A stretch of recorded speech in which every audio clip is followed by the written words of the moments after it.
Join us in today's conversation where we're joined by Miguel Conner, who is a writer, voiceover artist, and host of the popular podcast Aeon by Gnostic Radio. And I was with my son, who was a young teenager, running down to my cousin and saying, "Oh my God, did you see that?" He's like, "Oh, we see those every night." And even the tabloids are talking how it's a very busy UFO season in Portugal this summer for whatever reasons. He's like, you awaken, the visitors are fine, but there's obviously some force that's keeping us down, some cosmic force that is hostile towards human enlightenment and human freedom. To the Gnostics, all these institutions, religious, governmental, educational, are a reflection of Archon powers. Then if you're asking, well, were the Gnostics anarchists? Well, what does anarchism mean? No Archons in Greek. Instead of dominating the world, why not implant a little virus or chip in you? And that's how they take over.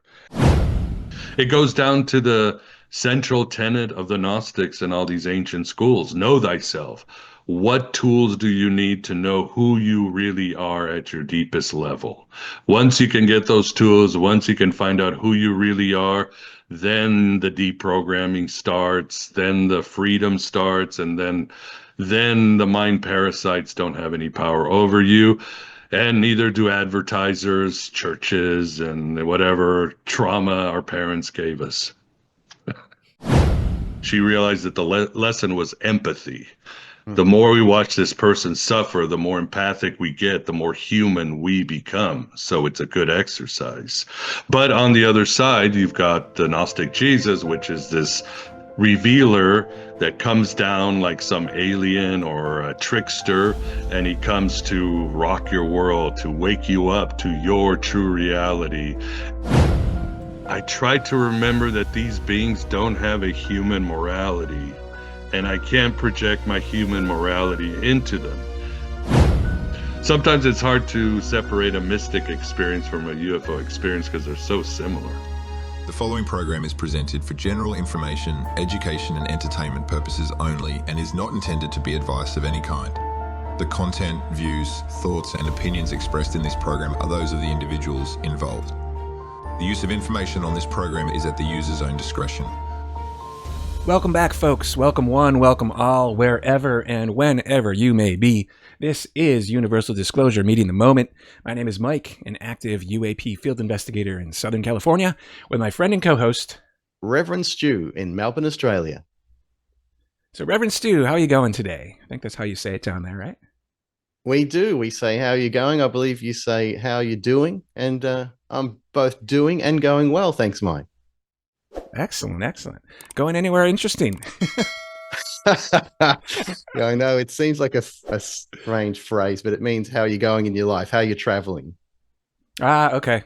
Interesting. How are you traveling? This is an adventure. Oh, most certainly. And this whole UAP disclosure is definitely the adventure of a lifetime for me. I'm really enjoying it. It absolutely is. Everybody who is tuning in here in any way is part of it as well. It's history is in the making right now. It's been for several years now, and it might not seem like it because you're in it, but it's happening. It's slow as molasses, to be nice about it, right? But it is happening. Well, I'm getting up the courage to talk about some of my experiences in the near future, Mike. So we're going to have a little bit of a conversation about one of the experiences I had, not today, but coming up in the future. So I'm looking forward to sharing that with the audience too. That'll be great. And I'm looking forward to asking you a bunch of questions about that too. In your researcher mode. I love that. That's going to be good. Yeah. We're going to do that one like I typically would do all of them. So it's going to be pretty interesting. All right. I'm up for that. Awesome. So stay tuned for that one. Who do we got today, Stuart? Okay. We're being joined by a friend of mine named Miguel Conner. Now, Miguel Conner is a writer, voiceover artist, and host of the popular podcast Aeon by Gnostic Radio. His books include Voice of Gnosticism, Stargazer, Heretic, The Executioner's Daughter, and his more recent publication, The Occult Elvis, The Mystical and Magical Life of the King. Miguel joins us today from Northern Illinois. Now, in Miguel's latest book, he presents accounts from Elvis's wife, his friends and family, the Memphis Mafia, and his spiritual advisors to reveal Elvis the mystic, occultist, and shaman. By examining Elvis's efforts as a natural healer, his UFO encounters, his telekinetic, psychic, and astral travel abilities, Conner argues that Elvis was America's greatest magician. Wow. All I knew about Elvis is, and all I know about Elvis was that he was a great musician. He was very popular. Had no idea. This is going to be a very fascinating conversation, man. Well, there's this whole occult or hidden layer, and some people are a little fearful of the word occult, but it simply means hidden, much as the word cryptic or crypto does. That also means hidden. Good point. Yeah. I've heard about cryptids and such, but I mean, for me, when I hear crypto, it's Bitcoin, things like that. But, is there a hidden layer to that with the Bitcoins? Well, I mean, it's all about code, which is cryptography, right? But I don't know. Maybe based on what you just said, someone's bound to come out soon and say, Bitcoin's from the devil. Oh, right. Anything could happen on this journey. Oh man, you never know. Anywho, let's get right into it, shall we? Will you do the honors, Stuart? Thank you, Mike. Universal Disclosure Podcast proudly welcomes Miguel Conner. All right, Miguel, welcome, and thanks for your time joining us today. It's good to virtually meet you. Thanks for having me on. Really appreciate it. I wanted to mention how I found out about you. So I had an interesting thing happen where I had some Jehovah's Witnesses come to my door many years ago. And I told them, listen, I'm on board with Jesus, but I can't abide that Old Testament God. I think he's either a phony or a misrepresentation by the priestly caste. And they were quiet for a minute and they said, that's Gnosticism. And I asked them, really? And the guy told me, yeah, you find out about all different types of belief systems doing this job.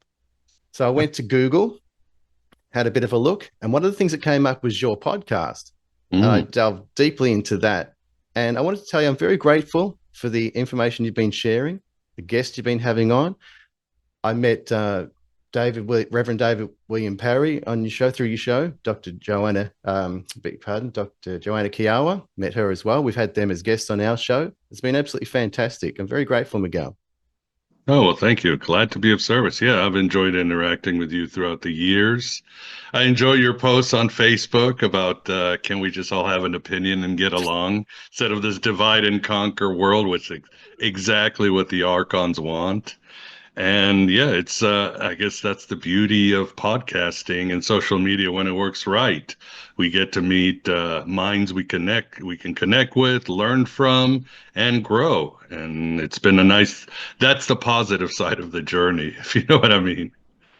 Fantastic. Yeah, because coming from an esoteric background, it's very important that we're able to discuss the different perspectives to be able to explore and learn more about it. Now, Mike, as you might know, is a MUFON field investigator, so investigates UFO sightings. I'm coming from more of an esoteric lens, and together we explore these topics, sort of both sides. And I was very interested in this most recent book you've published on Elvis. There's a whole occult layer to him and UFOs. Would you maybe talk a little bit about that, please?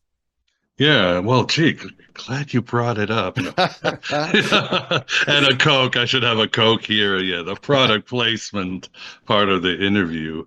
So, yeah, it's coming out. I don't know when it would come out on your neck of the woods, but it's coming out in April.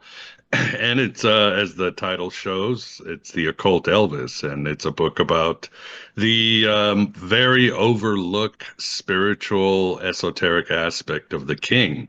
And this was no secret. You and I have talked about Larry Geller, his spiritual teacher. You've met him.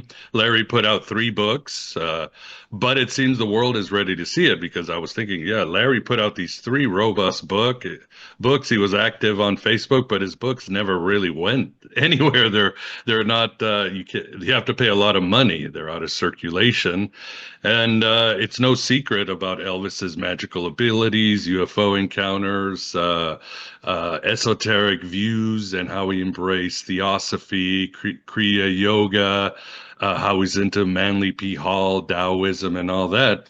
And you find this all in you find it not hidden in plain sight. You can go to Priscilla's bio or his bodyguards or his friends like Joe Klein and so forth, and it's all there. But for whatever reasons, the world has almost overlooked him, and we still think of Elvis as this good old Southern boy, when in fact he was a bona fide shaman, mystic, and magician, and he was knee deep into the occult field, including having 3 UFO experiences himself and really being into the whole Von Daniken chariots of the gods. And is the book of Enoch full of angels and aliens, and Ezekiel? Is that really a UFO machine and all that? So Elvis would have had a lot of fun on Facebook and Twitter with the UFO occult community. Let's put it that way. And he was a big conspiracy guy. He loved it. He thought that there's no way that Kennedy was shot by a lone gunman. He thought there was a connection between the death of Robert and John F. Kennedy. He thought that the Vatican was hiding secret texts underneath its vaults. He thought that Bruce Lee's death was not there was some sort of chicanery or murder behind it, foul play.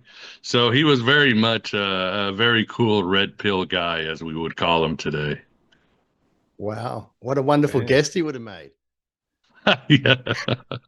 Yeah, he was an introvert, but once you got him talk about the esoterica and the UFOs and the occult, he just, you couldn't shut him up, because that was really brought him passion outside of, connecting with his audience and trying to understand the bigger questions of life. But he loved it. He would, most people don't know, whenever he traveled to Hollywood or Vegas, he always had a group of hired workers carrying around like 200 books with him, all in the occult, esoterica, UFO field. So he was an avid reader and an avid student of alternative spirituality, science, and so forth. Now, what sets you on this path of exploration? And have you had anything that could be described as a UFO or UAP encounter? I have had 2 experiences. One when I was a child and I lived in Mexico and we were driving to a campsite and seeing these insane comets going around. The other one when I was older and I was in Portugal, outside of Lisbon, Portugal, and I was outside with my family. It was a beautiful night. We'd had dinner, and my mom's house was by the mountains, the Sintra Mountains, and we were just outside, sort of just walking around, and I saw over the mountains these lights doing. At first I thought, well, maybe it's a group of comets or airplanes, but their formation was something that I realized no technology could do it. And they just kept going on in the mountains, making all these strange paths and movements. And it was and I remember like running down. I was with my son, who was a young teenager, running down to my cousin and saying, "Oh my God, did you see that?" He's like, "Oh, we see those every night." And even the tabloids are talking how it's a very busy UFO season in Portugal this summer for whatever reason. So those were I can say 2 UFO experiences. And as far as the book, I would like to say I was called, because I quote at the beginning of the book from Pulp Fiction, there's that famous scene with Mia Wallace goes to Vincent Vega, John Travolta, Uma Thurman. She's filming him, and she goes, "There are only 2 people in the world, Elvis people and Beatles people. They can like each other, but they cannot be each other, and who you are tells you who you are." All my life, I thought I was a Beatles person, and I never really listened to Elvis. Never knew much about him. I had heard of his esoteric ideas from one bio I read called The Seeker King, actually published by Quest Books, the Theosophical Society, edited by Richard Smalley. from Gary Tiller, and I'd read that years ago, and I was like, oh, this is interesting. And I'd read blog posts about famous theosophists, and go like Gandhi and all these other characters, Frank Baum, and then they'd mention Elvis. But I just assumed we all assume that rock stars and celebrities are eccentric, right? They're into something weird, and that's what makes them special. And you just file it away, like, okay, whatever. Uh, but then it happened in Portugal, summer of 2022. I was having a lot of syncs and feelings about Elvis before I got there. And he kept coming up like in a podcast and other places. But this time it wasn't UFOs, it was ayahuasca. I did 2 ayahuasca ceremonies, and they were really brutal. They just kicked my ass. They were very purgative. They cleansed me out, and sort of I had to face all my archons and demons. I went into the underworld, and I came back a better person. But then something must have opened the channels of communication, because I couldn't get Elvis out of my head. The synchronicities were intense. I couldn't stop listening to his music, and it just possessed me. Or as I like to say, I got quantum entangled with Elvis. It kept happening. And in fact, on my podcast, AM Bite, I kept talking about Elvis, and I think some of the people were like, "What is this guy doing talking? This is Gnosticism." And some people would be on the chat, well, just write a book. Just shut up about it and write a book. And it was February of 2023. I sat down with that same bio I'd read from the Theosophical Society, The Seeker King. And I just surrendered. And I said, I'm going to write this book. And 3 months later, the book came out. And a few months later, I had a book deal. So I was called. And yes, for the record, I am an Elvis person now. Love hearing that. In the middle of all that, I reached out to you. I didn't know you were working on that book. And I reached out with a guest suggestion and said, you know who I reckon would be great on the show? Larry Geller, who basically served as one of Elvis's spiritual advisors. Now, that must have seemed like a weird synchronicity when I was writing that to you. One of many. There were hundreds, thousands of them. Yeah, what are the odds? You and I have corresponded for more than 10 years. And why would you bring up Larry Geller now? If you'd asked me a year before, I would have been like, I don't care. I want to, I'd rather talk to, Paul McCartney or something, some Hindu teacher. But the timing was perfect. And you were very helpful. But unfortunately, from what I heard, Larry used to be very active. In fact, I hunted him down. You gave me his email. And I knew people in Sedona where he lives, but he's pretty much semi-retired. You've noticed he's not as active not even close as he used to be. But hopefully we'll touch base, and we'll quantum entangle before it's over. Well, even I had trouble getting in touch with him more recently, so that's absolutely true. He's in mid-80s. I mean, what do you say? Wow. We can't expect. Elvis would have been 90 this year, or I think he's going to be 90. So Geller's younger, so maybe 85. Definitely in his early 80s, mid-80s. Now, I wanted to ask you about this too. I was following the Gnosticism thread and the UAP/UFO thread independently. And after a long time, I had a realization that these seem to fit together. It took me a while to get there. Was that your journey too? For sure. I think maybe like you, I started out with a more primitive version of Gnosticism. They didn't like the God of the Old Testament. And in a way, it's our own therapy to, come to terms with this being in the Hebrew Bible. But I think it's sometimes born out of therapy, trauma, and anger, projection. There's always projection, right? We don't criticize the Demiurge too much, because you will become him. To fight the empires, to become the empire, and also to find a more, I don't want to say loving, but a more broad form of Christianity that believed in reincarnation, the divine feminine principle, that was more experiential, all that. And it's good and it's true. But I think later on, when you start really understanding their rituals and their goals and how they got there, what Gnosis gets you, their spiritual tech, you realize this is really space age science fiction stuff. And others have noticed too. I mean, like Chris Knowles called the Gnostics the first UFO cult.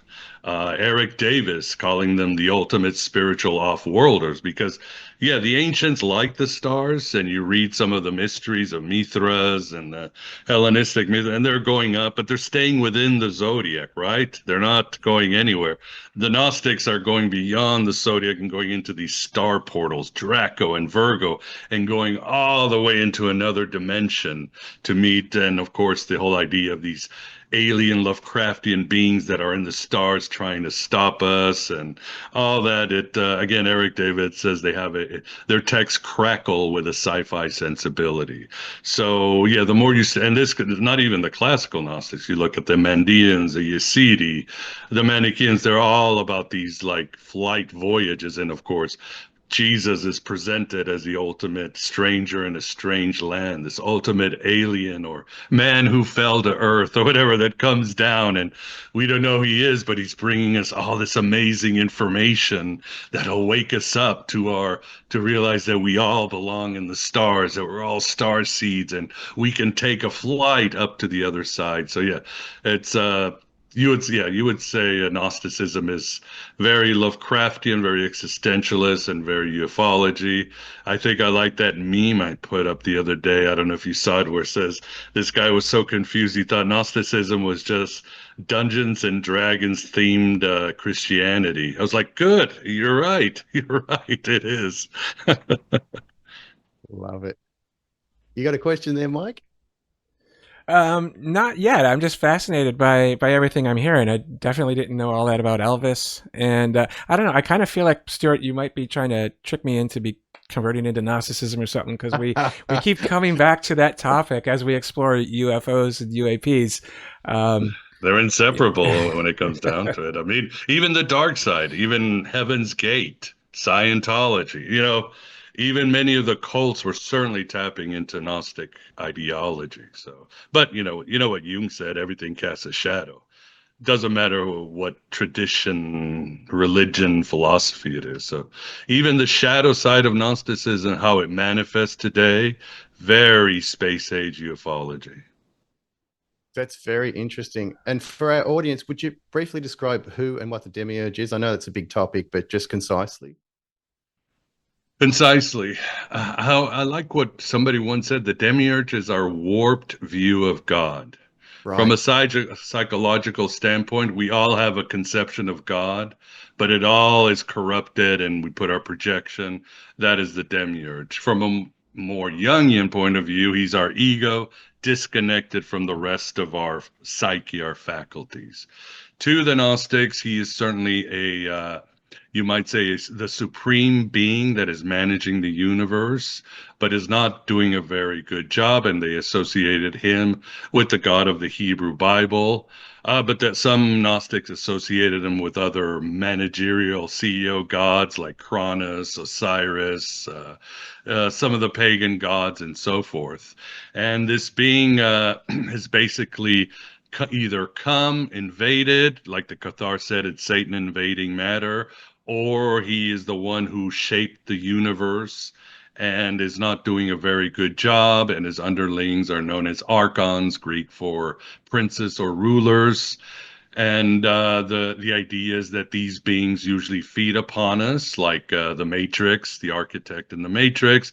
Instead of our electricity, they're feeding off of what we call our divine spark, because we share a shard of infinity with this true God beyond the universe. But these beings have trapped some of this energy that actually sustains the universe and existence itself. And our job is to wake others up, and eventually release our divine spark to destroy the works of the Demiurge. And there's different myths. One of the main ones is that the Demiurge was the child of Sophia, the wisdom of God, who rebels for whatever reason or falls from the true heaven, and she gives birth to the Demiurge, and he takes over. And then so the Gnostic saga is this goddess Sophia versus her son, the Demiurge, who had many names, Yaldabaoth, Samael, again, the god of the Hebrew Bible. And the Gnostics were not, again, the Gnostics did dial it up to 11, but they weren't just pulling stuff out of their metaphysical ass. You know what I mean? This was in the air, and you see it in all myths. I mean, let's look at the myth of the Watchers and the Nephilim. These angels that come down and they start taking over the world and manipulating humanity. You have the myth of the Anunnaki, these gods who come and create us as their slaves as they mine this world for resources. You have it in the Greek ones where Zeus tells Prometheus to create man so he has some slaves. I mean, you have it in the Persian theology where Ahriman is allowed to rule the universe for 1,000 years and he rules the universe for a tyrant. So this myth, the Gnostics were just taken from a lot of the other myths around the world and sort of, again, dialing it up to 11. Very good, thank you. Now, some of these grey aliens, as they're described, seem to fit the bill of Archon. I remember reading Dr. Carla Turner's book, where in some UFO encounters, souls were being transferred to different bodies. It got pretty intense, and I thought, wow, this sounds exactly like the Archons to me. Yeah, it is. It does kind of fit because, again, the Archons, their job is to control this machinery, this universe, to keep us in a state of either fear or ignorance where we don't know what our true origins are, and to do whatever they can to basically keep the wheel of karma going and working well. So the idea of transferring souls or creating new universes or worlds, that's really all part of their bag of tricks. And again, it definitely fits a lot of the UFO narrative out there. I mean, we know that David Icke and John Lamb Lash have created very modern Gnostic myths that tie in perfectly with the latest in extraterrestrial exploration. Also, I don't know if you've interviewed Dr. Diana Walsh Pasulka, but in her most recent book, she talked about how Dr. Jacque Valle is very much a hermeticist, a Rosicrucian, and practicing those kind of traditions. Have you interviewed either of those people? Mm-hmm. Not Jacques Valle, but I have interviewed Diana. So yeah, I love her work, and again, how she's tying religion and ufology together.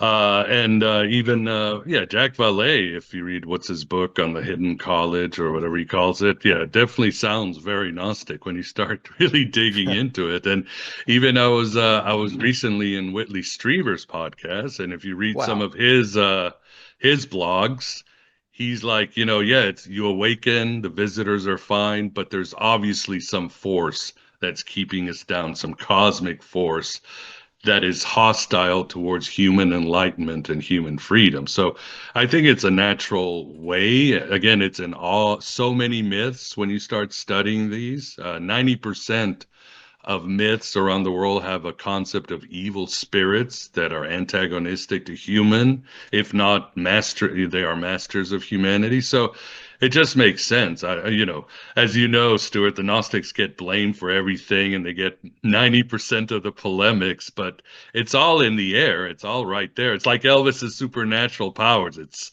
hidden in plain sight in our stories, our art, our, ufology. It's all there. Absolutely fantastic. What an interesting subject. I'm supposed to be the one to keep us on the path, right, and prevent us from going into the weeds, but Yes. I think I'm about to slingshot us into the weeds. What I'm hearing from a non-Gnostic perspective sounds a lot like the deep state or the dark state of humanity in terms of like the Archons wanting to control us or whatnot. What do you have to Miguel? What do you have to say about that? Is it? Well, I would bring in the old Hermetic axiom, as above, so below. And I know New Agers are like, oh, that's so beautiful. Well, no, there is problems in heaven. We are in their image. We are a reflection. These beings in some Gnostic myths are trying to recreate heaven, but because they're mechanistic, virus type beings, they replicate it wrong. And of course, when they create humanity and their institutions, they're trying to recreate it over their heavenly order and create the same effects. Yes, the Archons turn on each other, they fight each other. So it makes sense that humanity, it's kind of a level down to what they're doing, and they're using the same tactics. So yeah, to the Gnostics, yeah, all these institutions, religious, governmental, educational, are a reflection of Archon powers. And if you're asking, well, were the Gnostics anarchists? Well, what does anarchism mean? No Archons in Greek. There you go. No Archons. Wow. Well, for me, hierarchy in especially in this so-called spiritual realm is one of the first red flags for me, because ultimately everything's all one. So if you've got a hierarchical structure, I'm immediately suspicious. Yeah, yeah, yeah. Or it's going to go wrong. Something's going to go wrong. The road to hell is paved with good intentions, right? Most certainly. Did you encounter any kind of beings when you were having the ayahuasca experiences and those sort of things? I was horrible beings that tore me apart and destroyed me. But that's where yeah, I don't know if you've read Paul Levy's work on Witco, which sort of gives again, very much Gnostic, but he's tying Witco to the Native American myths of this horrible cannibalistic, oppressive being. But he talks very much like Master Eckhart that the demons can be alchemized into angels, that the evil powers hold their own seed of destruction and your salvation within their code, because again, they're copying the heavenly code. So if you're smart, you let them tear out, you break you down, but you let them break down the egoic parts of yourself, the temporal parts. And if you let that, then something bigger will come out. So I knew how to do that, even as they were dragging me down into this underworld and just showing me every fear I had and insecurity, every bad memory, and trying to torture me psychically in every sort of way. And I knew, because that's a lot of ayahuasca, that's what you are meant to do or be prepared to do. So it worked out well. I will say that the one that really sent me down into the underworld was, we were doing ayahuasca, and it's Santo Daime, so it's a Brazilian Christian dispensation, and you play guitars and sing and dance, and the patriarch leads you to these altered states of mind. But the singer, we were doing a sort of a service to the dead, and the singer whipped out the Jesus prayer from Greek Orthodoxy. And Wow. that is a very powerful prayer, just doing it by yourself. It could be very destructive to your sanity. When you combine it with ayahuasca, oh my God, it was it was terrible, but again, it was important. I mean, that's the whole, isn't that the hero's journey? You go down Oh, into yeah. the underworld and you get your ass kicked and you come out with the treasures. Well, I'm glad you mentioned Whitley Strieber, and I'm a big fan of his. And he mentions how the what's he called, the greys, the visitors. He uses the term the visitors. How they will reflect your own state back to you. And the Hmm. more, yeah, there's an exact parallel there. And I wanted to ask you about this too. So the so-called left-hand path is more about inviting these beings in to your experience to deal with these issues. And there's a parallel here with the UAP phenomena, where people are actually calling in entities with a process or a protocol called CE5, which was developed by Dr. Stephen Greer. Are you familiar with that? No, I'm not. Could you describe that, please, Mike? Yeah, it's a meditation where it's a human initiated contact for we'll call it non-human intelligence as opposed to extraterrestrial, right? Because we don't really know what these things are. And we recently just did another conversation with Andrew Razowitz and James Iandoli about that, where both of those guys studied under Dr. Greer. And I don't know if you ever heard of the Monroe Institute or the Gateway Process, but Hmm. it's similar to, it's different than that, but it's similar to that.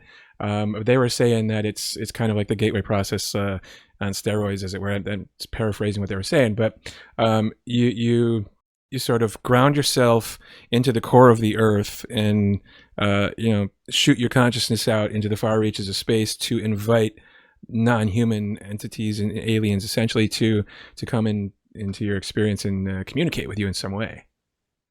Oh, that's Yeah. very cool. To me, it seems almost like an Enochian magic going mainstream. It's very interesting, Miguel. Oh, I would agree. Yeah. And it reminds me, there's a guest I recently had become friends with, Kevin Can. and he's a New Thinking Aloud.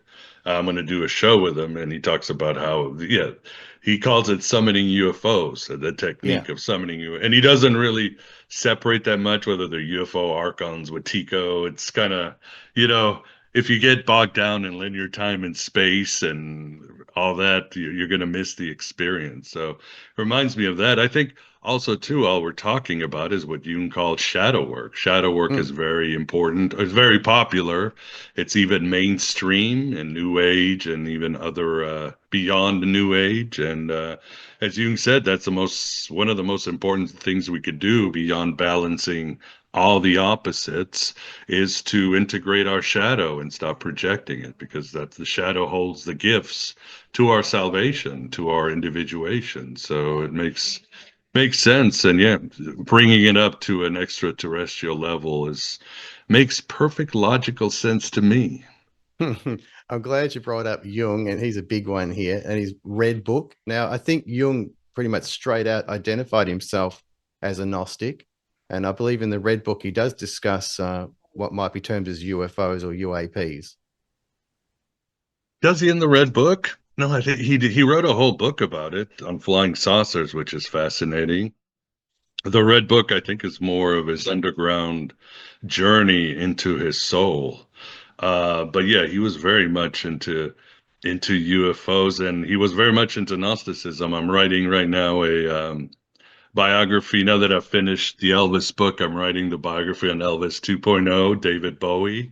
And he was somebody who, again, very much into UFOs, had UFO experiences. John Lennon did too.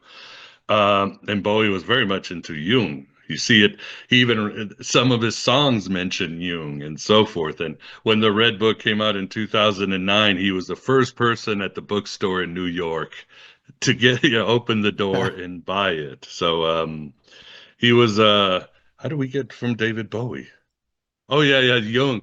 So part of I'm connecting Jung and Bowie. It's very hard because in my book I connect Elvis to the other UFO Gnostic, Philip K. Dick. In the Bowie book, I'm connecting Dick to David Bowie. So there's all these connections. So, and Jung, I connect Elvis to Jung and David Bowie to Jung because David Bowie was consciously knew of Jung. He knew of Gnostic ideas. He read Elaine Pagels, Harold Bloom, William Burroughs. Bowie was overtly into Gnosticism. And so in one chapter, I have a whole chapter talking about Jung being influenced by Gnosticism. And it's overt. It's very overt. I mean, he knew about him before his 2009 experience. I mean, 2000, his Red Book experience. He knew about him afterwards. He said, my going down into the underworld and coming out with my depth psychology ideas was straight out of the Gnostics. When he would argue with Freud, he would say, the only way depth psychology will survive is if we bring Sophia back into her. We need Sophia into her. So over and over through his life, Jung is talking about how the Gnostics are, essential to all of his ideas. Although there were times in his life where he got in trouble with the mainstream because they either thought he was a kook or they thought he was an anti-Semite. So he had to tone down the Gnostic levels a little here and there. Wow. Well, Philip K. Dick has a Bowie type character in Valle, which from memory, I think he calls Mother Goose. So there's definitely a connection there. Yeah, I yeah, was it's also, based on Valis is the novel Valis, Dick's, great exploration of Gnosticism and other worlds is based on his obsession with the man who fell to earth. Dick would go to that movie over and over again. So when he wrote Valis, yes, David Bowie appears as one of the characters. He's the head of the Gnostic movement that's going to fight that's going to fight the Empire. It's very funny.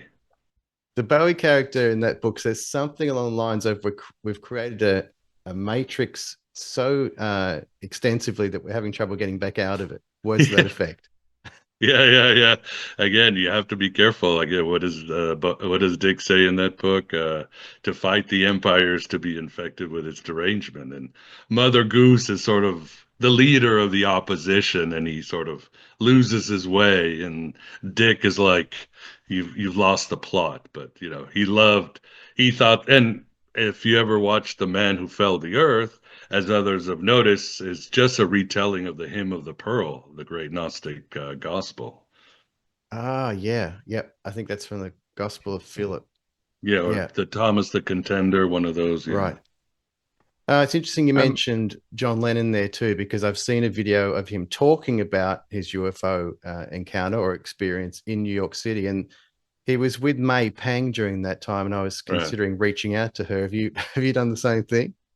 No, I've got to finish the first draft, and then I got to reach out to the Bowie people, Oh wow. Like Angela and others, before it's too late. But I've got to, then maybe I'll focus on Lennon. So, but I don't see him as much as a mystic Christian as Elvis or Bowie. Although we both know he had that famous quote, "The Gnostics are the only true Christians," that he before his Amazing. death. Yeah.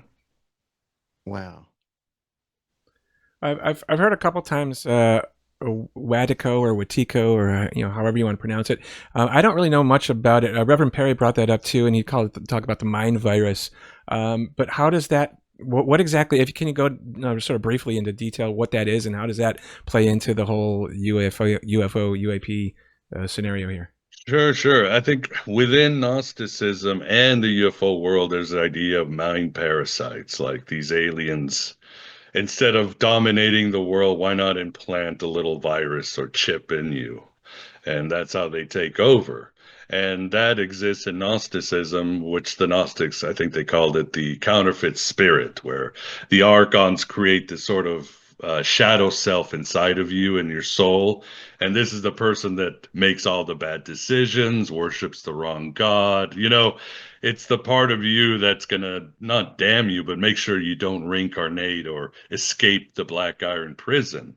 And this has become very popular in many traditions. And again, people like William Burroughs and Philip K. Dick talked about these mind viruses, these alien mind viruses. I think John Lam Lash, in his mythology, says the Archons are they're both the planets, the cosmic beings, but also the mind parasites in each one of us. And Paul Levy sort of associates it with again this Native American cannibalistic spirit that can possess you and turn you into a monster and really cause a lot of havoc in the tribe and the people. So it's an idea that again exists both in ufology and Gnosticism. And David Bowie believed in it. You start seeing like diamond dogs and other things, and because he was a devotee of William Burroughs and his idea of the Venusian centipedes that are controlling the world. And,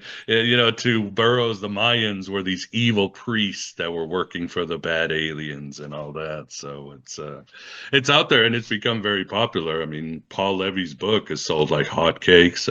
John Lam Lash, David Icke, so many others talk about it. These sort of, again, mind virus or parasite that's from another world and doesn't have our best interests in it. I keep going to the Wrath of Khan. Remember that scene? Was that Zulu where Khan puts that bug inside him?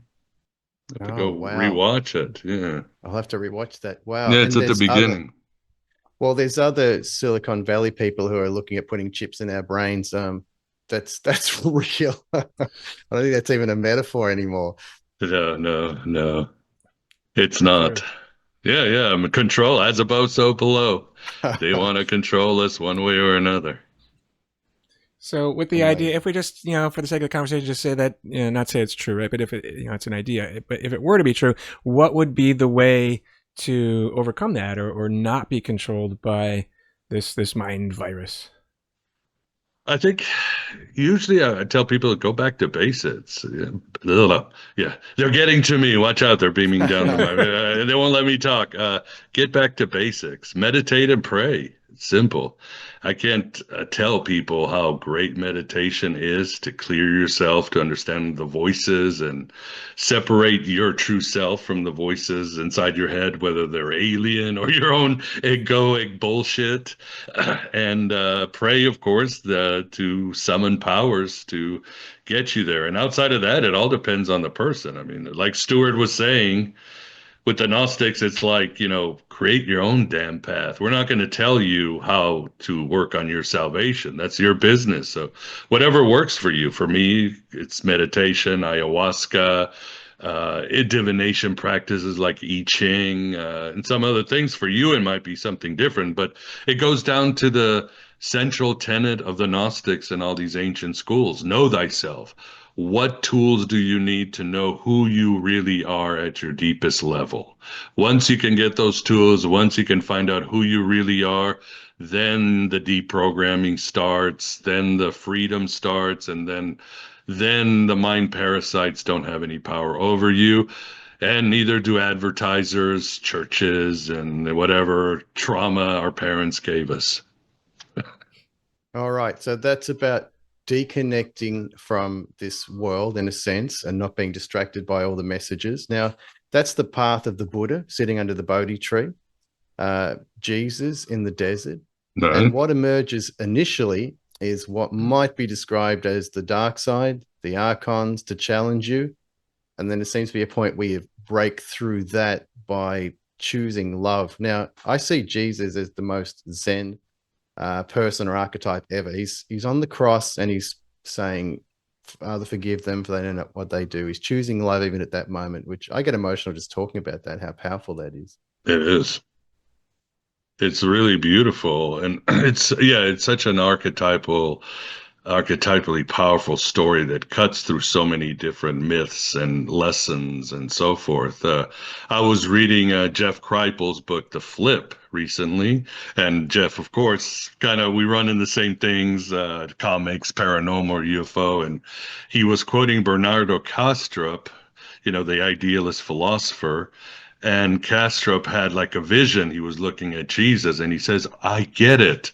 The cross is each one of us. We're crucified in time and space and we can't escape it. And we are God that's been crucified in time and space. And if we can transcend, we become Jesus's father. We go beyond the cross. So there's so many ways to slice Jesus that just works in a spiritual manner. Hence he's the most famous dude in history, right? He and Elvis earned it. You got to admit, they earned their fame. Love it. Well, I've been quite aggressive on this path, and I mentioned to Mike another time that if Jesus had turned out to be false or something I couldn't trust, I would have dumped him. But he keeps turning up to be a Gnostic revealer to me. Mm-hmm. Yeah, I think that's the difference between the Orthodox Jesus and the Gnostic Jesus. The Orthodox Jesus dies to release you from your sins, from your bondage. And if I see that still as a beautiful story, very touching story. Even, and there's so many ways to see it. Like I love reading some of the mystics like Julian, Julian of Norwich, who said that when she would watch Christ crucified in her visions, she realized that the lesson was empathy. The more we watch this person suffer, the more empathic we get, the more human we become. So it's a good exercise. But on the other side, you've got the Gnostic Jesus, which is this revealer that comes down like some alien or a trickster, and he comes to rock your world, to wake you up to your true reality, and gives you the tools that you can take to take your journey back to your celestial home. So I'm fine with both Jesuses. Again, whatever rocks your boat, your path is your path. That's none of my business. Write your own gospel and live your own myth. Yeah, my tagline. Wow. I wasn't expecting to go into this arena. Bast has entered the chat. Bast has entered the chat. The Egyptian goddess. Nice. I mean, we've talked about before. Stuart and I were talking about like when you really look into UFOs and UAPs, you ultimately start questioning yourself. But and we've talked about how it's spiritual connections and such. But this is a whole new. I don't even know what to say, guys. I mean, this is a whole new level for me right now, and I'm completely blown away by the stuff you're talking about. Well, it relates. It all relates. I found the same thing. And see, the whistleblowers that are coming forward, Mike, as you know, are talking about psionic abilities. So they're talking. What sort of things are they talking about there? Is it, I guess, telepathy? connecting, interacting with beings. Like it's all out there, and these are ex-military people talking about these topics. Yeah, very true. Yeah, I think If that's one of the keys. I think telepathy should be a natural human ability, I'm assuming, because again, I've been again reading Kripal and Eric Davis, and you start finding that the most atheistic people in the world, or secular people, were into telepathy. Mark Twain, Sigmund Freud, the postmodern existentialist philosopher Derrida, obsessed with telepathy at the end of his life. And you start looking, and who is the guy? God, he broke the Nazi code in World War II. I'm sorry, I can't. I got to think of his name, but he was the. They did a movie about him, but he thought he wrote papers on telepathy and thought, this is a way we can beat the Germans. So it makes sense. It's almost like there's a force that is around that has been telling us, no, you human beings can't connect with your minds. No, don't believe that. That's nonsense. Everything is local. But I think the reality beyond a metaphysical stance where we all are connected in some way, some spiritual ways, that we should be able to connect on a telepathic level. And more, I think the science is pointing to that, and hopefully we can move to a place where we actually start using it, and hopefully that will help save humanity. SRI at Stanford University were doing that kind of research with people like Larry Geller, Ingo Swann. And I find that very interesting that those topics and themes are coming up now. And there's also a show I wanted to ask whether this is on your radar. It's a podcast called The Telepathy Tapes. That's well worth checking out, Miguel. It's No, I haven't. Oh, I about have heard the autistic story. children. Yeah. I Yeah. did read, but I haven't heard the podcast. But I heard it was it's pretty mind blowing. It's very, very, very, very powerful. Yeah, a lot of this thing is coming to the fore now. And I love the way that you say we're definitely living in Gnostic times at the moment. Yeah, I think what the Gnostics were warning about 2,000 years has come true. The idea of these forces above that are trying to slave us. When the Gnostics were talking here in the West about reality being a simulation or illusion, they got called quacks and sinners. And it was not something the West really bought into back 2,000 years ago, whether it was the Hellenistic, the Jewish, the Christian side of things, and they got mocked. But today, it's really part of the vernacular. I mean, as even Neil deGrasse Tyson has looked into the data, and we're talking, there's nobody more materialistic than he, and he says, yeah, there's a high probability we are in some sort of simulation. So a lot of the ideas of the Gnostics, the Archon simulation, the Gnosis, the connecting with our minds, the idea that the human being is split into realities, and realities also split into realities, and again, that sort of sci-fi sensibility of the Gnostics seems more real than ever. So in a way, they have been redeemed, I would say. Fantastic. As you probably know, many mainstream Christians see, or they suspect that these beings might be demons, and I'm talking about gray aliens, etc. And related to that question, I wanted to ask, have you had any pushback? I guess you've definitely considered a heretic, but have you had any slamming from mainstream Christianity? It's almost a rhetorical question. Yeah, yeah. For many years, yes. But I don't even blink anymore. I don't think I ever did. Yeah, it's the usual. Yeah, your religion is false, your damnation, all that. But I don't even blink. I know they're projecting. I know they're insecure. I mean, I don't criticize anything online because I'm pretty safe in what I believe in. My wife is a devout Roman Catholic. We never have any problems discussing theology. So, but yeah, that's the problem, is that old saying that the fundamentalists can't handle either somebody having fun or somebody thinking anything different than themselves, because that means that there's a small chance they could be wrong, and they can't handle it. They've invested so much into their worldview. So I mean, with me, if somebody disproved Gnosticism, I'm like, oh, I'll move on to the next one. What's the problem? Yeah, I'm the same. I've discussed with Mike on this show too that when you speak to people who have been to seminary, even Bible college, theology, they actually know a lot more than they're revealing to their congregations. Have you found that too? Uh, I know when I went to Roman Catholic University, yeah, there were there were they would talk about the Gnostics here and there briefly, but you could tell they knew their tradition. And you could tell that it was very neutral, very scholarly. They weren't worried about it. It was just part of the history of religion. So yeah, I'm sure that yeah. I mean, a scholar's a scholar, right? They try to learn as much as possible. Did you ever feel the pull to go into any kind of order or become a minister or anything of that nature? You know, when I was young, I wanted to either be a priest or go into the army. I think as a teenager, I was looking for order, initiation, those things, a way to serve, but I never got into it. So I know, yeah, on a Elvis level, he almost quit twice the music industry. He almost quit once to be a Christian monk and once to be a Hindu monk. David Bowie almost quit once to be a Buddhist monk, and he had to be talked out of it. So yeah, the call is the call sometimes is there. I remember Larry Geller telling me in person that Elvis turned up to the Self Realization Fellowship and said, "Look, why don't you just tell me the secrets right now? I want to know."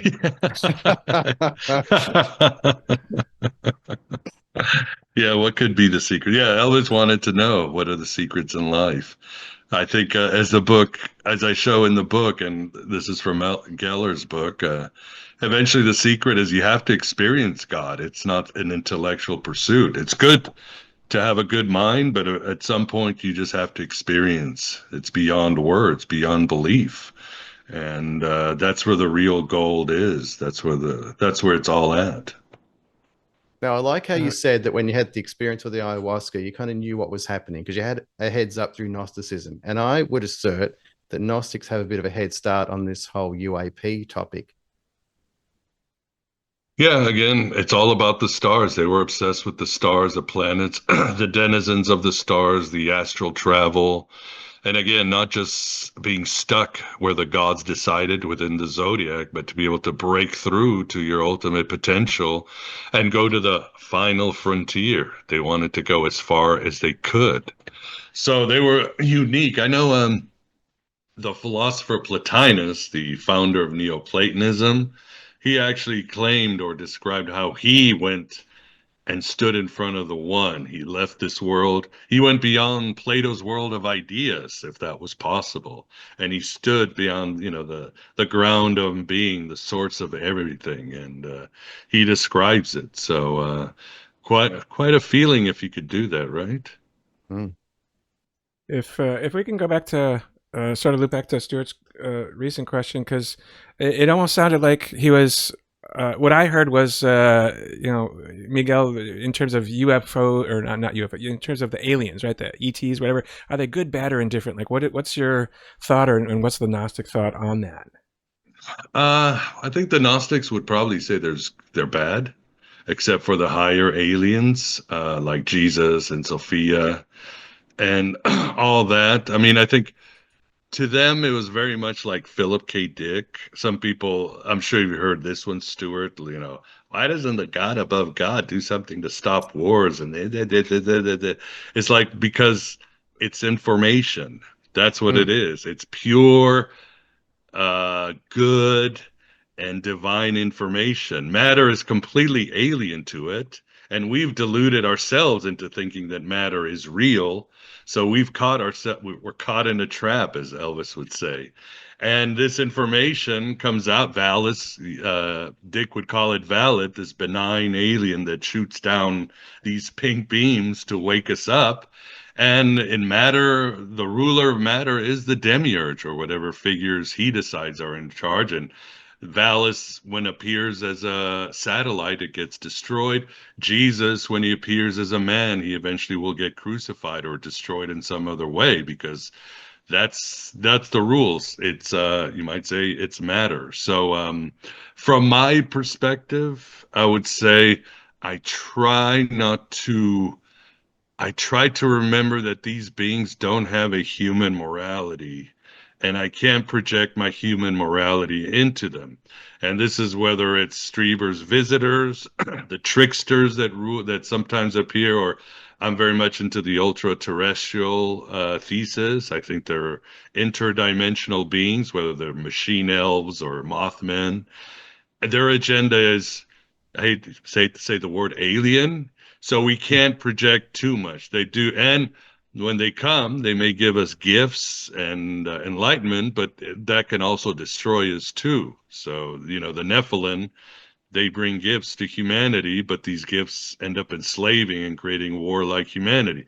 When Prometheus brings down the fire, it can awaken us, but it also burns us at the same time. So I try not to say, but I am convinced that some of these beings have the intention of putting us on the menu, if you know what I mean. It's like Mm. that Twilight episode, to serve man, but it Yeah. actually means we're being served for dinner. So some of these beings there's predators. Again, another myth that's very Gnostic is Carlos Castaneda and his myth of the flyers, the predators. And it's mind parasites, right? These beings come from another universe and they come into our heads and they cause us to do these terrible things because they're feeding off of our, what do you call it, loosh, divine spark. So that's pretty much my attitude. But again, the how to defend ourselves comes down to self-knowledge, meditation, knowing ourselves, all that, so we can understand. But I wouldn't project my morality too much onto them. We had Grand Master Templar Master Timothy Hogan on the show, which was a fantastic interview. Mhm. And I mentioned to him that my feeling on the subject is, if we're coming from a place of all knowing, then the only thing left to experience is what it's like to not know, to come into this reality of separation and have experiences and expand our awareness, much like Sophia. That's pretty much what she did, Right. fell into the material world. So I think there's a purpose to it, what we're doing. And I think these entities are playing a role for us. So if we're creating trauma, then something needs to absorb that trauma to create the balance. So I'm trying to go through this experience of, an earthly incarnation in a balanced way and choose love as far as I can. I'm not always successful in that, but that seems to be the way to go. And that's most certainly the template that Jesus gave me. Well said. I would agree. I think that's a good way to go about things. Well, to be a little bit on the skeptical side of what you were just saying, with the idea that some of the aliens, as it were, want to eat us or whatever. I could hear people out there who are listening to this and like, well, that hasn't happened, and like, why? Like, what do you mean by that? Like, they've been showing themselves for thousands of years, but yet they're not eating us. So I'm having personally, I'm having a hard time with that one. Well, they are eating us. If they're eating our loosh or our divine spark or or our thoughts or our feelings, and they do eat. I mean, what's the book I think is the most expensive book on UFO? Jason Reza Georgiani's Closer Encounters. He's got chapter after chapter of abductions and cattle being slaughtered. I mean, it's just pages upon pages. And again, we don't hear about it, but he did the research, especially when you go to countries like Brazil and others where there's a lot of slaughter going on, if you know what I mean. So I don't know if exactly they're eating us all the time as food, but they're definitely feeding upon us in some way or another. They just have higher taste. You know what I mean? A better palate. Well, I've had a question about the cattle, and you're probably a good person to ask. So, in certain cultures, the cow is considered sacred. And I wondered if that could be because of this connection and interest that these beings have in the cattle mutilations.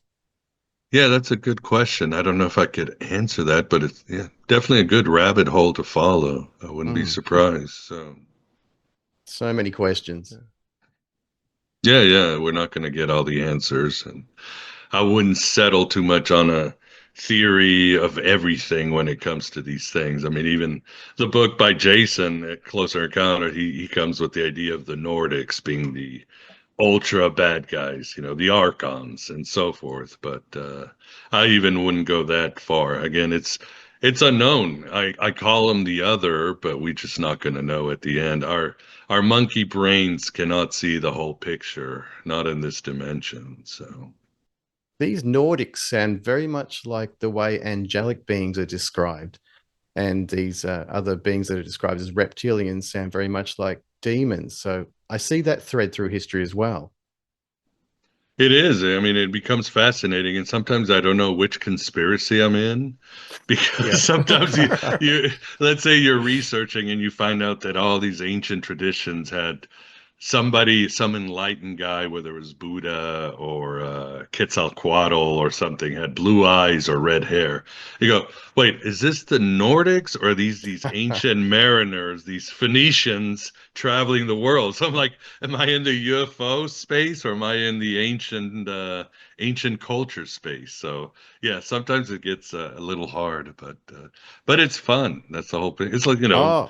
watching a whole series of the X-Files or Star Trek. You're meant to have fun more than anything instead of finding out the grand design of everything. Well, I said to my wife one time, if all this turns out to be BS, it's been damn entertaining. Yeah, that's what matters. That's what matters. It does. That's what made that. Some say that's why God became us. He wanted some mystery and fun in his existence.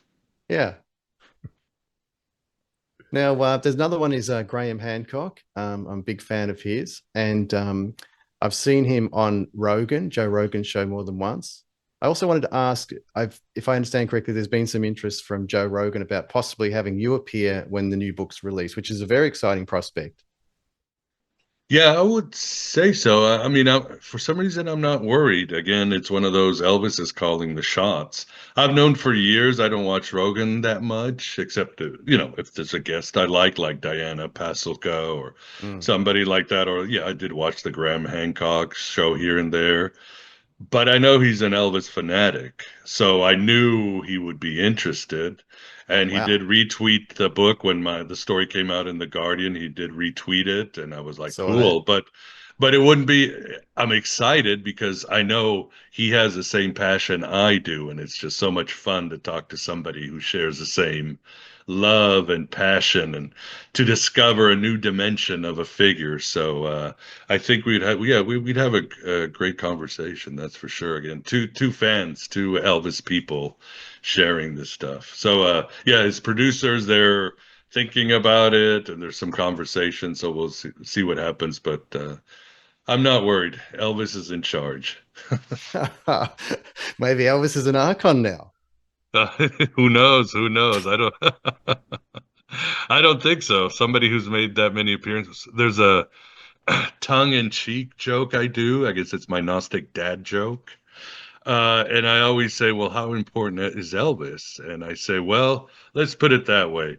If you are making appearances on Earth as much as Jesus, the Virgin Mary, UFOs, and Bigfoot, you're in good company. If there was a Fortean Mount Rushmore, you'd have, Bigfoot, Elvis, Jesus, Virgin Mary, and UFOs. I mean, you are at the highest levels of the alternative spirituality conspiracy world, right? You've made it. Now, I'm aware from talking to Larry Geller and reading his books about what some of these encounters were that Elvis had with UFOs. One of them is the blue glowing light when he was born, you're probably aware of. Could you briefly talk about some of the UFO encounters in particular that Elvis experienced? Yeah, based on Geller's book, and I think a couple are from his, again, I don't use any tabloid stuff. It's people that knew him, Geller, but Mm. some of these encounters were bodyguards, yeah, there were bodyguards that were there, family members. I think, yeah, his father was there during one of the UFO experiences. So I always use people that are reliable and where there were a lot of witnesses there. So with Elvis, it definitely happened 3 times.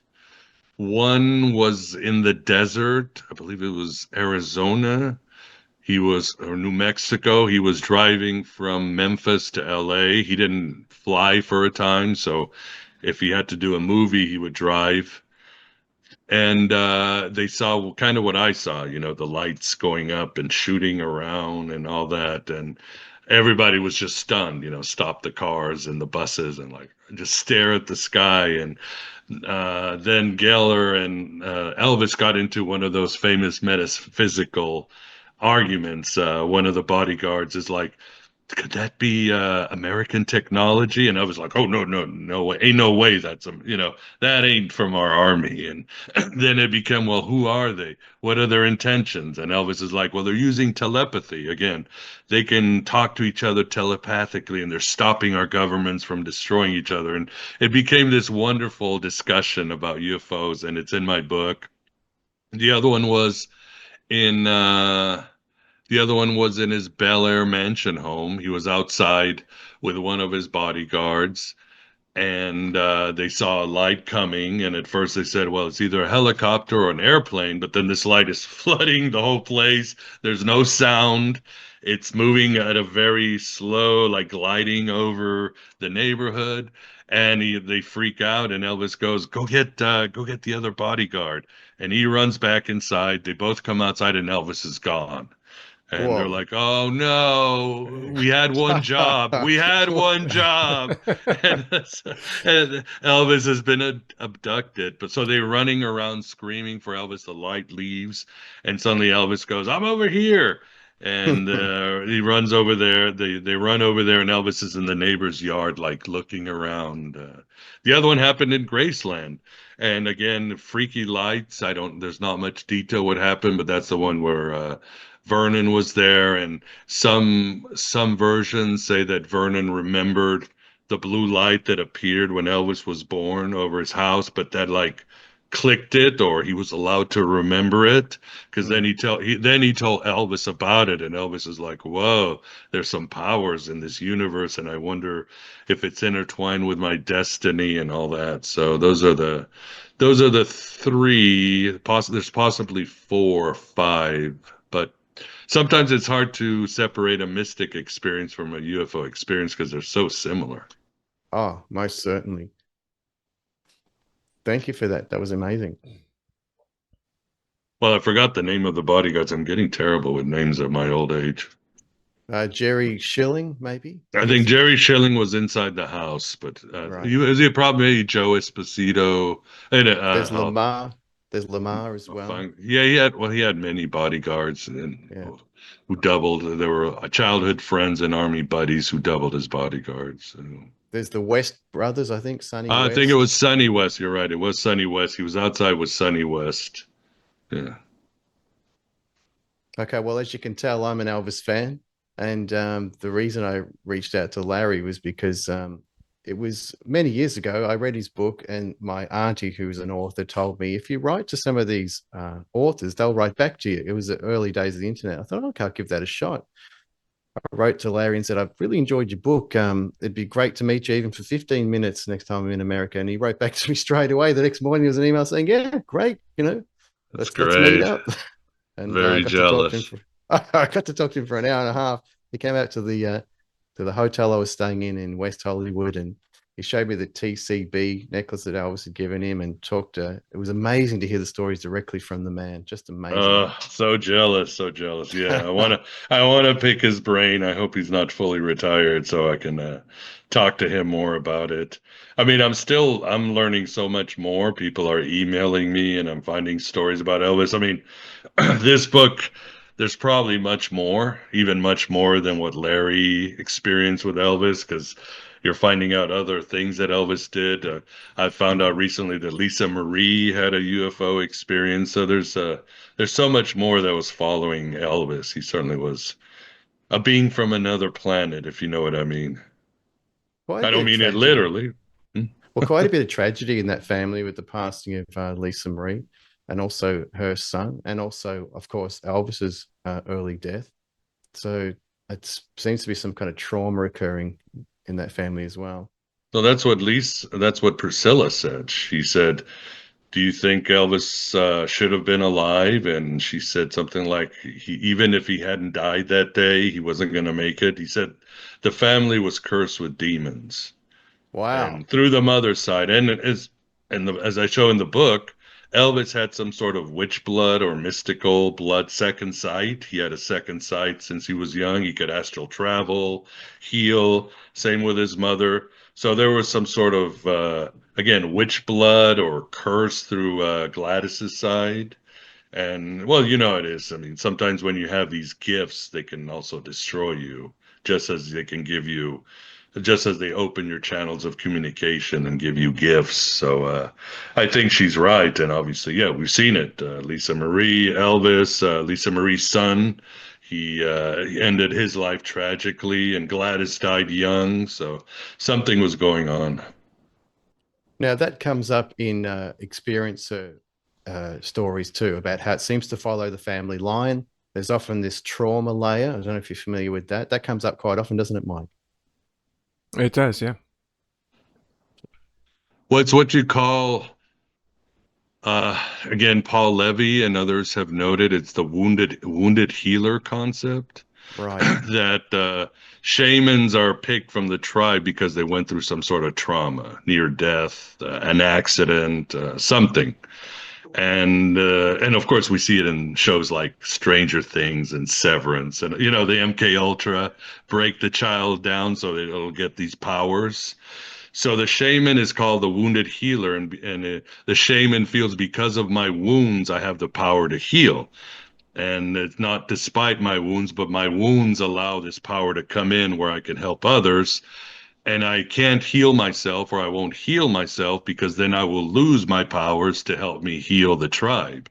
So that's a concept that I use for the book. Obviously, it probably happens in ufology too, and it's and you find it in again tribes across the world. In some tribes, especially North and South poles, the shaman always ends up being a drug addict, and his health is broken down, overweight. You know what happens? They end up being like Elvis, because that's you're carrying all these energies, you have all this responsibility, you're carrying around all this trauma, and it eventually just destroys you. And the shaman's fine with his role, and the tribe is fine with his role. Wow, that's an amazing insight. Now, this whole initiatory rite thing seems to come up in esotericism and UFO encounters, where sensory deprivation, ayahuasca experiences where people end up encountering entities from other realms. And often before an ET encounter, people are questioning reality. That's a theme that comes up. They're asking questions, looking to the stars and saying, what is God? What am I doing here? Or they're experiencing a traumatic situation. That's the time when they encounter these entities. So I find that interesting too, that whole layer. Yeah, that fits Elvis. Certainly fits David Bowie too. Elvis, the loss of his twin brother, Jesse, was a huge earthquake in his psyche. It was the central event of his life and why he lived. And I compare him to Philip K. Dick, as you know, Philip K. Dick lost his twin Jane, and it became the driving force in his life. And that's, as they call it today, it's called the twinless survivor phenomenon. When the twin, I mean, it's really bad when the twin dies when they're, you know, kids or adults. But when it's at birth, it's probably even more damaging, because you get this sense of guilt, an eternal sense of guilt. Like Philip K. Dick always said, well, what about Jane? I guess I got all the milk. So you have this horrible guilt, but you also have this questioning ability. You have this deep trauma and this questioning desire to find out, why me? Why did I survive? We both came out the same canal, you know, more or less within the same few minutes. Why did one die, one didn't? And twinless survivors tend to be very artistic, very spiritual, beautiful beings. However, like Dick and Elvis, they are workaholics, they are self-destructive, they're prone to drug addiction, and they're terrible at relationships. So with Elvis, it was like, yeah, it was all set from the beginning. Same with Dick. That trauma layer is very interesting. And I'm mindful of that when military people are coming forward, Mike, with revelations about ET encounters, because I know, well, I think everybody knows that the field of war and military in general is a traumatic thing. Absolutely, yeah. That's it. I mean, that's what Jeff Kripal was saying. We cannot recreate these telepathy, telekinesis things in a laboratory because they are trauma induced. Well, they are. I mean, obviously the CIA does it, but you can't do it at the universities. And so why does it keep failing? Because we've got the wrong system. Trauma is what gets us to open the channel, survival, wanting answers, all that. It's what Gordon White says. You don't go to the witch at the edge of the village because things are going well. You go to the witch because you're desperate. That's when we become magical. Well, one of Gordon's opening questions is always, did you have a weird, no, were you a weird kid or Yeah, yeah. Yeah, have a yeah, weird childhood? I think we all did. Very much. I'm curious. I don't know the answer to this, but I mean, we've talked about this before a little bit with the trauma aspect, and we've said like basically everybody in the world has had trauma in some way or another. But from my perspective, as I interview people on a regular basis who report seeing something, and it's very rare that I sort of come across any type of traumatic things, at least immediately in the immediately before the sighting or whatnot. So I guess what I'm trying to say is how, what the answer is, I don't know, but what percentage of people who have experiences have this like deep rooted or traumatic events before? Yeah, that's a good question because it's hard to understand. I mean, trauma doesn't exist within time and space. It's always there. It's like they said, it's the wound that won't heal and is always present within us. So it can be activated or triggered through mysterious things, because obviously we forget things as children. I don't know if you guys watched The Sopranos, but when Tony would have fainting spells or something, he couldn't figure out because it was very specific, something, a color, an object, something that he buried within his ego would trigger him. So it's very hard unless people get some really intense therapy. We've all been traumatized. The Buddha said being born is traumatic. So do the Gnostics. Being cast into the world is traumatized. Human consciousness is traumatizing because we were part of this wonderful lagoon of divinity. And suddenly we've been limited. So that's the hard part because trauma is timeless and we have forgotten in many instances what has traumatized us. And even if we remember, we don't know what the exact triggers are as symbolic beings. It's always an object, a song, a smell that will bring it out. So, and we are multi-level beings. So part of us might remember the trauma, and our conscious self might not, and we might act in a completely weird way because we've been overtaken by some aspect of ourselves. So it's a hard one. It's a very hard. Humans are complex. Well, Graham Hancock says we're a species with amnesia. And I see us as basically playing the cosmic version of Survivor here. So we've separated ourselves and just see how we go, how we cope, what we learn about ourselves. Yeah, that's it. That's it. I think what's Stephen Davis said in his great book, The Secret Book of John. It's the story is how God became us and what we have to do to get back to being God. I always say it's the story of how God went crazy and how we have to regain our sanity so that we could become God. So whether it's divinity or how we started in the womb, it's the same process. Thank you. Thank you so much, Miguel. I feel like we're winding up a bit here, and I very much appreciate your time. Mike, do you have any final questions or thoughts? I don't at this point. I'm sure I will after the fact, but like I said before, I'm really blown away with this conversation. And I mean, I'll just tell you, I feel a little bit like a fish out of water here, but I'm glad that I do because it's opening me up in new ways. I wasn't really sure where this was all going to go, and it's fascinating, but it's a lot for me to take in, to be quite honest. Yeah. I mean, I'm a podcaster and I love these conversations because, again, beyond connecting with people, the learning is great. New perspectives, new data, new information, things I hadn't thought about and have to reconsider. Yeah, I love learning and being challenged. I mean, that's how we grow. Thank you. We're really on this journey Yeah, together. thank you. Could you please tell our audience where they can find out more about you?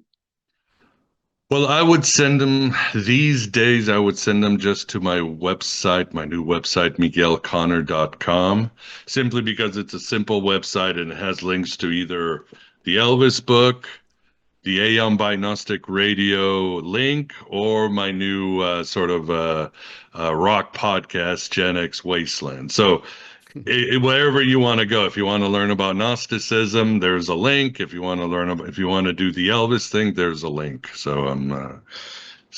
These days I have like two hats: the Elvis author and the Gnostic podcaster.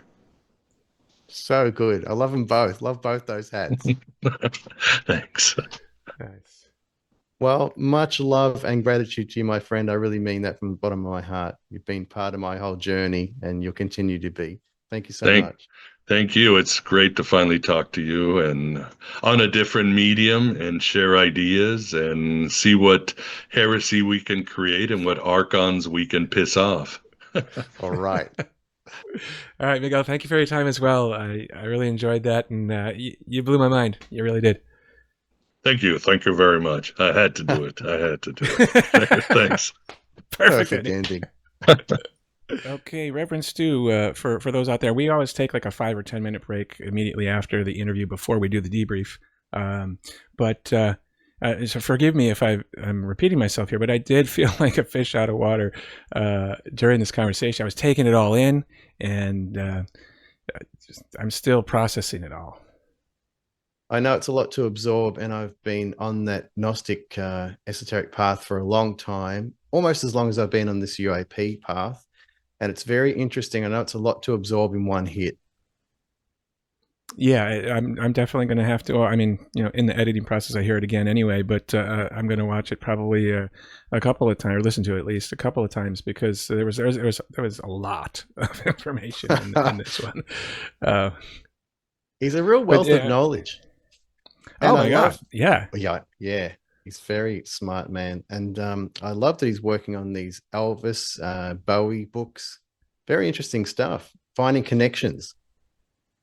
Indeed, and pretty much, I'd say all of the information about Elvis was new to me. I never really got into Elvis too much, but maybe I'll start becoming an Elvis fan after this. Who knows? Love that. Well, I've always been a bit of a Beatles and Elvis fan. I love them both. Okay. I prefer the Stones, the Rolling Stones myself. But, had to be difficult there, didn't you? Yeah.